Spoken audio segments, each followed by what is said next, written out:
کلندراں دا ازل تو نعرہ علی علی او ولیاں غوثاں کلندراں دا ازل تو نعرہ علی علی او بختاں والے نے لوگ لوگو جنہاں دا نعرہ علی علی. سبحان اللہ سبحان اللہ. یہ مہما آپ ان کلاموں کے ایک اور پہلو بھی غور آپ نے فرمایا. ابھی کچھ دنوں پہلے 17 ماہ رمضان کو ہمارے ایک نعت خوان نے بابا بلے شاہ کا فارسی کلام پڑھا تھا نعت. آپ یہ دیکھیے کہ جب محمد و آل محمد کی یہ نعتیں منقبتیں اور فضائل اور صحابہ کرام کے فضائل جب یہ بیان ہوتے ہیں اشعار کی صورت میں تو پنجابی ہو فارسی ہو سندھی ہو اردو ہو ان زبانوں کا رشتہ آپس میں کتنا گہرا جڑ جاتا ہے کہ پنجابی بول رہے ہیں لیکن اردو والے سب سمجھ رہے ہیں. وہ بابا بلے شاہ کا کلام آپ حیران ہوں گی کہ میں نے فارسی کہا وہ پنجابی تھا, اس میں ایک لفظ تھا پنجابی کا جس سے ورنہ وہ آپ اسے فارسی کہیں اردو کہیں پنجابی کہیں اور سندھی بھی ہماری زبان. تو یہ زبانیں اور دیگر زبانیں بھی کوئی ہمارے ملک کی زبان رہنا چاہیے اس میں کوئی کلام ہو تو سب سمجھتے ہیں اور ان کا رشتہ جڑ جاتا ہے زبانوں کا. خدا کرے کہ محمد و آل محمد کی اس مدد سے ہم تمام مسلمانوں کا رشتہ بھی جڑ جائے اور ہم ایک طریقے سے سوچنے لگیں. خوبصورت بات ماشاءاللہ. تو ہم اب جناب مولانا حیدر علوی صاحب اس شب میں داخل ہو گئے ہیں. 1000 مہینوں سے افضل برابر نہیں افضل بلکہ خدا نے کہہ دیا تم کیا جانو تو بس پھر تو اس کی افضلیت ہم جان ہی نہیں سکتے. میں تینوں علماء کرام سے چاہوں گا 2-2 3-3 منٹ کا وقت ہے ہمارے پاس پہلے راؤنڈ میں, پھر انشاءاللہ شاید کچھ ہو کہ آج کی رات کرنا کیا چاہیے. 1 2 3 کر کے آپ تمام علماء ہمیں بتائیں تاکہ بس اب جانے کے بعد ہم وہ شروع کر دیں. دیکھیے ام المومنین حضرت عائشہ صدیقہ رضی اللہ عنہ سے نبی پاک نے فرمایا کہ عائشہ اگر تمہیں لیلۃ القدر میسر آ جائے تو یہ دعا مانگو اللہم انک عفو تحب العفو فاعف عنی. اے اللہ تو معاف کرنے والا ہے اور تو معاف کرنے کو پسند کرتا ہے, فاعف عنی پس تو مجھے بھی معاف کر. سبحان اللہ. نبی پاک نے اپنے کریم چچا حضرت عباس رضی اللہ عنہ کو فرمایا کہ چچا میں تمہیں 10 چیزیں ایسی نہ بتاؤں جو تمہارے لیے بہت فائدہ مند ہوں جس کا نفع دنیا اور آخرت دونوں میں آپ کو میسر آئے. تو آپ نے بڑے اشتیاق سے شوق سے عرض کیا کہ یا رسول اللہ مجھے ضرور بتائیں. فرمایا وہ عبادت جو میں بتانے جا رہا ہوں وہ ایسی ہے کہ ظاہر میں باطن میں چھپے ظاہر جو بھی جانتے ہوئے انجانے میں جو غلطیاں کوتاہیاں ہوئی ہیں ان سب کو اللہ تعالیٰ معاف کر دے گا. پھر نبی کریم صاحب الاولاق نے فرمایا کہ یہ جو میں عبادت بتانے جا رہا ہوں ہو سکے تو ہر روز پڑھو, ہر روز نہیں پڑھ سکتے تو ہر جمعے کو پڑھو, اگر ہر جمعے کو بھی میسر نہیں تو زندگی میں کم از کم ایک بار اسے ضرور پڑھ لینا تاکہ اللہ تعالیٰ آپ کے لیے بخشش کے دروازے کھول دے. اب اس کو صلاۃ التسبیح کہا جاتا ہے جس میں 300 بار تسبیحات ہیں سوائے قیام کے. باقی تمام ارکان جو ہم نماز میں ادا کرتے ہیں اس میں 10-10 بار وہ پڑھی جانے والی تسبیحات ہیں. فرمایا یہ وہ ایسی تسبیح ہے جو حضور نے اپنے چچا کو عطا کی اور ہمارے ہاں مساجد میں صلاۃ التسبیح کا اجتماعی بھی خواتین میں بھی مردوں میں بھی اس کا اہتمام ہوتا ہے. اور آج کی شب کثرت کے ساتھ جیسے ہمارے ہاں SOPs کا خیال کرتے ہوئے آپ مساجد میں پڑھ سکتے ہیں تو پڑھیں, وگرنہ تنہائی میں اگر آپ کو گھر میں وقت میسر آ رہا ہے تو یہ تو ہے ہی رات راز و نیاز کی. یہ تو رات اللہ تعالیٰ نے اپنی قرب کی بنائی ہے. اس کے اندر یہ اس کا انتظار نہ کریں کہ اجتماعی اعلان ہوگا تو ہم پڑھیں گے, نہیں. جب اجتماعات سے گورنمنٹ آپ کو روک رہی ہے تو آپ کوشش کریں کہ آپ اپنے گھروں کے اندر اپنے آپ کو محدود کریں, اور اعتکاف میں نہیں ہے تو رات بھر کا اعتکاف کر لیں. ایک لمحے کا اعتکاف کہا گیا کہ وہ حج اور عمرہ سے افضل ہے. اور یہاں یہ بھی بتا دوں کہ نفلی اعتکاف کے اندر مولا کائنات بیٹھے ہوئے ہیں اور ایک صدا دیتا ہے سائل سوالی, آپ اعتکاف سے باہر تشریف لے آتے ہیں اور اس کی مدد پوری کرنے چلے جاتے ہیں. لوگوں نے کہا آپ تو اعتکاف میں تھے, مولا کائنات فرماتے ہیں میں ایک سائل کی مدد کرنا 10 اعتکاف سے بھی زیادہ معتبر سمجھتا ہوں.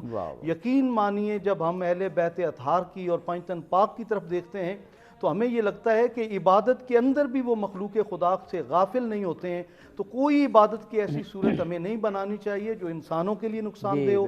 مطلب ایسا اجتماع, ایسی گیدرنگ جس سے ہمیں خدشہ ہو کہ لوگوں کی جان کو تکلیف پہنچ سکتی ہے ہم اس سے پرہیز کریں، لیکن اس رات کی جو فضیلت ہے اسے ہر حالت میں حاصل کریں، اور وہ تنہائی میں عبادت ہے۔ جی، اور ایک دفعہ پھر ہم یہ جیسے آپ نے بھی کہا کہ اگر ایس او پی واقعی فالو ہو رہی ہیں اور انتظامیہ ان کو فالو کرا سکتی ہے تو پھر جہاں جہاں جو اجتماع کرنا ہے وہ کیا جا سکتا ہے، لیکن ہے بہت بڑی بھاری ذمہ داری کہ جو ایس او پیز ہیں ان کو، یعنی بہت زیادہ انتظامیہ کو، انتظامیہ سے میری مراد جو اجتماع کروا رہے ہیں انتظامیہ کو، اور جو اجتماع کر رہے ہیں ان کو خیال رکھنا ہوگا۔ جی جی، کیونکہ وقت ہمارے صدر پاکستان نے مساجد کا وزٹ کیا، ہمیں بڑی خوشی ہے، کیونکہ مساجد کے متعلق ایک رائے تھی اور انہوں نے آ کر دیکھا کہ اکثر مساجد کے اندر ان ایس او پیز پہ عمل ہو رہا ہے، لیکن سبزی منڈی میں جائیں، آپ یوٹیلیٹی سٹور پہ جائیں، بینکوں کے باہر جائیں تو وہاں اس پہ کوئی عمل درآمد نہیں ہو رہا۔ آج چینل کے ذریعے یہ پیغام بھی حکام بالا تک اور ہماری جو مشنری جو نیچے انتظامیہ ہیں ان تک یہ پیغام پہنچانا چاہتے ہیں کہ ہم اگر مذہبی لوگ آپ کی باتوں کے اوپر فالو کر رہے ہیں تو عام انسانوں تک بھی آپ اس پہ عمل درآمد کروانے کے لیے جد و جہد ضرور کریں۔ تو بات یہ بھی ہوئی نا کہ یہ مذہب ہی ہے جو ہمیں سب سے زیادہ ڈسپلن کی طرف مائل کرتا ہے، مذہب ہے ہی ڈسپلن۔ آج کی رات کے حوالے سے کہ جی، بسم اللہ الرحمن الرحیم۔ شب قدر میں سب سے پہلے تو ہمیں یہ اہتمام کرنا چاہیے کہ جو واجبات ہیں، جو فرائض ہیں، ان میں سے کوئی ہم سے ترک نہ ہو۔ بہت خوب، یعنی نماز ہے تو اگر نماز رہ گئی تو ہم باقی اگر نوافل ادا بھی کرتے رہیں تو اس سے جو فرائض کے رہ جانے کا جو نقصان ہے وہ یقیناً پورا نہیں ہو سکتا۔ مغرب عشاء پڑھی نہ اور صرف آ کے وہ تو یہ نہیں ہے۔ اور دوسری بات یہ ہے کہ ہم اس میں قرآن مجید کی تلاوت کریں، جتنا اہتمام ہو سکتا ہے قرآن مجید کی تلاوت آج کی رات اترا قرآن کریم۔ اور تیسرا یہ ہے کہ ہم اگر ہمارے کسی کے ساتھ معاملات ہیں، کسی کے ساتھ ہم نے زیادتی کی ہے، ہمارے تعلقات میں کسی کے ساتھ کوئی معاملہ ہے تو کوشش کریں کہ اپنے ان معاملات کو ٹھیک کرنے کی کوشش کریں۔ اور چوتھی بات یہ ہے کہ ہم اس رات میں کوشش کریں کہ صدقہ و خیرات کریں۔ اور یہ ایسا وقت ہے کہ اگر آپ باقی سارا سال صدقہ کرتے ہیں، خیرات کرتے ہیں، اس کا بھی یقیناً اجر ہے، لیکن آج کی رات جو آپ صدقہ کریں گے اس پر اللہ کی طرف سے جو انعامات آپ کو نصیب ہوں گے وہ بیان سے باہر ہیں۔ اور صدقہ کے لیے یہ ضروری نہیں کہ آپ کوئی بہت بڑا اہتمام کریں، ہر شخص اپنی استطاعت کے مطابق جتنا اہتمام کر سکتا ہے اتنا ضرور کریں۔ رسول اللہ نے لیمٹ بتا دی نا کہ اگر آدھی کھجور بھی ہے، ایک کھجور بھی ہے تو وہ بھی صدقہ کریں۔ اور دوسرا بزرگوں کی تعلیم تو یہ ہے کہ اگر آپ اور کچھ نہیں کر سکتے اور ایک روٹی آپ کے پاس ہے کھانے کے لیے، اپنے کھانے کے لیے، تو اگر آپ اور کوئی صدقہ نہیں کر سکتے تو اتنا کر دیجئے کہ اس میں سے ایک لقمہ بچا کے اپنے مکان کی چھت پرندوں کے لیے پھینک دیجئے تو یہ بھی صدقہ ہے اور یہ بھی رائے گاہ نہیں جائے گا۔ بات تو اخلاص کی ہے، عمل بظاہر اگر چھوٹا بھی کیوں نہ ہو زیادہ اخلاص سے کیا جائے گا تو رب کائنات اس کا اجر بھی زیادہ عطا فرماتا ہے۔ اور پھر آخری بات یہ ہے کہ یہ ساری عبادات، صدقہ، نمازیں، نوافل، صلاۃ و تسبیح، قرآن مجید کی تلاوت، سرکار کا ذکر، یہ سب اپنی جگہ پہ ہیں، لیکن سرکار نے فرمایا کہ الدعاء مخ العبادہ، کہ دعا عبادت کا مغز ہے۔ تو پھر اس رات ہمیں اللہ کریم کی بارگاہ میں جولی پھیلانی چاہیے اور رب کی بارگاہ سے مانگنا چاہیے، سوال کرنا چاہیے، اور ہر خیر رب کی بارگاہ سے طلب کرنی چاہیے، ہر خیر کا سوال کرنا چاہیے۔ اور ہم جب مانگتے ہیں تو اکثر اوقات ہم دعا کرتے ہوئے چھوٹی چھوٹی چیزیں مانگتے ہیں کہ ہمیں یہ چیز مل جائے، وہ چیز مل جائے، ہمیں نوکری مل جائے اور ہمیں صحت مل جائے، ان کی بھی اپنی اہمیت ہے، لیکن اپنی آخرت کی طرف بھی توجہ دینی چاہیے، اللہ کریم سے دین کی برکات مانگنی چاہیے اور رب کی بارگاہ سے تقوی کا سوال کرنا چاہیے، اور اس رات کی جو فیوضات ہیں ان سے نفع حاصل کرنے کے لیے انسان کو کوشش کرنی چاہیے کہ اس رات کا کوئی لمحہ ضائع نہ ہو اور غفلت میں نہ گزرے۔ بے شک جو آپ نے فرمایا، میں نے بھی ایک ختم مرتبت کی ایک روایت حدیث سنی کہ ان سے پوچھا گیا تو انہوں نے فرمایا صلی اللہ علیہ وآلہ وسلم کہ آج کی رات سب سے اہم دعا خیر و عافیت کی دعا مانگیں۔ یہ سب سے افضل دعا ہے کہ خیر و عافیت، وہ پھر ظاہر ہے اپنے لیے، اپنی ملت کے لیے، پوری دنیا کے لیے، اور پھر دنیا اور آخرت دونوں کے لیے خیر و عافیت۔ جناب مولانا آج کی رات کے اعمال حضور اکرم صلی اللہ علیہ وآلہ وسلم شب قدر کے حوالے سے لکھا ہے، اور میں نے جو روایت دیکھی ہے اس میں 23 کی رات کا خصوصاً لکھا ہے کہ 23 کی رات کو وہ اپنے خانوادہ کو لے کر، اپنی فیملی کو لے کر اکٹھے بیٹھتے تھے اور یہ تلقین کرتے تھے کہ آج کی رات سب سے بڑی عبادت احیاء ہے، سر رات جاگیں۔ اور یہ بھی روایت میں لکھا ہوا تھا کہ جناب فاطمہ الزہرا سلام اللہ علیہا ساتھ پانی رکھتی تھیں کہ اگر بچوں کو نیند آ جائے تو وہ ان کے چہروں پہ پانی کے چھینٹے ڈالتی تھیں تاکہ انہیں نیند نہ آئے. میرے خیال میں جب اہل بیت کے گھرانے میں یہ رات عبادت کی رات ہے، احیاء کی رات ہے، ہمیں بھی جاگنا چاہیے. سب سے پہلی چیز جو ہے وہ غسل کرنا ہے. شب قدر کا غسل بہت زیادہ اجر رکھتا ہے. اور اس کے بعد میں نے بتایا وہ 100 رکعت نماز. اور اس میں یہ بھی ہے، میں عزیزان بزرگان کو عرض کروں گا کہ ہماری قضا نمازیں زیادہ ہیں. غیر معصوم انسان قضا نمازیں وہی 100 رکعت اگر آپ، میرے خیال میں 6 دن کی قضا نمازیں 7 دن کی بنتی ہیں، اگر وہی ادا کر لیں آپ کو نوافل کا ثواب بھی مل جائے گا اور آپ کا فرض بھی ادا ہو جائے گا. اس کے علاوہ علامہ مجلسی رحمۃ اللہ علیہ نے اپنی کتاب میں حدیث نقل کی ہیں کہ 2 رکعت نماز ایک اور شب قدر پڑھنی ہے، جس میں پہلی رکعت میں الحمد کے بعد 7 مرتبہ سورہ اخلاص ہے، اور دوسری میں بھی اسی طرح الحمد کے بعد 7 مرتبہ سورہ اخلاص ہے، اور بعد میں 70 مرتبہ استغفار کرنی ہے، استغفر اللہ ربی و اتوب الیہ. اور روایت میں ہے کہ اگر آپ یہ پڑھیں گے وہاں سے جب اٹھیں گے تو آپ گناہوں سے ایسے پاک ہو جائیں گے جیسے ماں کے پیٹ سے بچہ متولد ہوتا ہے، ماشاءاللہ. اور اس کے علاوہ وہ جو عبادات ہیں وہ جو میں نے بتایا ہے 100 رکعت کا، اس میں حضور اکرم کا فرمان ہے کہ 100 رکعت پڑھو. اور جس وقت کسی نے کہا کہ اگر طاقت نہ رکھتا ہو، کمزوری ہو، کہا بیٹھ کر پڑھے. اگر کہا بیٹھ کر بھی نہیں پڑھ سکتا، فرمایا کہ سو کر پڑھے. کسی طریقے پڑھے. اتنی بڑی فضیلت ہے اس 100 رکعت کی کہ وہ لازمی پڑھے. اور امام صادق علیہ الصلوۃ والسلام نے فرمایا ہے کہ یہ جو شب جو احیاء کرے گا اس کے گناہ خواہ آسمان کے ستاروں کے برابر ہوں، یا پہاڑوں جیسے وزنی گناہ ہوں، یا سمندروں جتنے وسیع ہوں، وہ جب پڑھ چکے گا تو سب کچھ اس کے گناہ معاف ہو جائیں گے. تو میں عرض کروں گا تمام اہل اسلام کو، روزے داروں کو، آج کی رات غنیمت ہے، یہ فرصت ہے، اس سے استفادہ کریں. انشاءاللہ آج رات ہم جاگیں تاکہ صبح اٹھیں ہم گناہوں سے پاک و پاکیزہ ہوں اور نئی زندگی شروع کریں. سبحان اللہ، سبحان اللہ. بہت خوبصورت بات. اور ہمارے تینوں مہمانوں نے ہمیں جو ہے وہ بتا دیا عابدی صاحب کہ آج کی رات کو ہم نے کس طرح سے گزارنا ہے، کس طرح سے اس رات کے تمام اعمال ادا کرنے ہیں اور اس رات سے استفادہ کرنا ہے. ناظرین، جانے کا وقت قریب ہے. جاتے جاتے میں عابدی صاحب سے گزارش کرنا چاہوں گی اگر وہ بھی آج کی رات کے حوالے سے کوئی مختصر پیغام دینا چاہتے ہیں. بس میں تو مجھے یہ موقع بڑا غنیمت لگ رہا ہے، اور آپ نے بھی کہا ہے تو تھوڑی اس چیز کو کہتے ہیں سیلفشنس آ گئی ہے مجھ میں. میں ناظرین سے کہوں گا کہ جو ہماری سچ ٹی وی کی ٹیم ہے، آپ ہیں، میں ہوں، یہ دیکھیں سامنے کتنے لوگ ہیں جو صرف یہیں پر کیمرے اور اس کو دیکھ رہے ہیں. دیگر انتظامات کو اوپر ہمارے روم میں بہت سارے لوگ ہیں، پروڈیوسر صاحبان ہیں، اس کے بعد پھر اور دیگر شعبے، ایم سی آر اور جتنے جو ماہ مبارک رمضان میں بہت محنت کر رہے ہیں. آج کی شب قدر میری گزارش ہے ہم سب کی صحت، سلامتی اور مادی و معنوی رزق اور سچ ادارے کی ترقی، اس کے لیے دعا ضرور کیجیے گا. اور یاد رکھیے گا، میں ویسے تو نہیں کہوں گا ہم نے اجتماعی کی ہے، لیکن تھوڑی سی ذرا ایک خاص جس کو کہتے ہیں مراعات لی ہے کہ ہمارے لیے ضرور دعا کیجیے. جی ناظرین، اور اسی اللہ محفوظ. جی آغا صاحب نے بہت کہا کہ کووڈ-19 کا جو وائرس ہے، یہ بڑے لوگ کہہ رہے ہیں، کوئی کہہ رہے ہیں ویکسین نہیں بنے گی، کوئی WHO کا تو میں نے سنا کہ بہت عرصہ لگے گا، لیکن اللہ کے سامنے کوئی چیز بڑی نہیں. آج کی رات سب دعا کریں کہ 2 چیزیں ضرور ہو جائیں. ایک اس کی ویکسین جو اسے بچاتی ہے تاکہ نہ، اور ایک اس کی دوائی جو ہو جائے تو پھر تو میڈیسن، ویکسین اینڈ میڈیسن دونوں آج کی رات کے صدقے میں بڑی جلد بن جائے. بالکل ایسے ہی. ناظرین، اسی دعا کے ساتھ تمام مہمانوں کا شکریہ ادا کریں گے اور آپ سے اجازت لینا چاہیں گے. جاتے جاتے قاری احمد نواز قادری صاحب سے گزارش کہ وہ دعائیہ کلام پیش کریں. میرا حسین باغے نبوت کا پھول ہے، مولا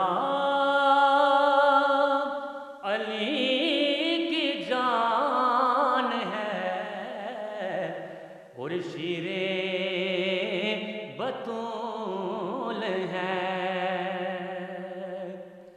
کتنی عظیم ذات ہے میرے حسین کی، جس کے لیے حضور کے سجدے میں طول ہے دنیا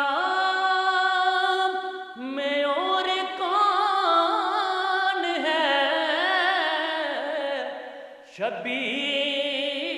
شبیر کے سوا ایسا سوار جس کی سواری رسول ہے ایسا سوار جس کی سواری رسول ہے اور جس کے لیے یزید نے اتنے جتن کیے وہ تاج تو حسین کے قدموں کی دھول ہے وہ تاج تو حسین کے قدموں کی دھول ہے آلے نبی سے پیار ہے ایمان کی زندگی آلے نبی سے پیار ہے ایمان کی زندگی ان سے نہیں ہے پیار تو سب کچھ فضول ہے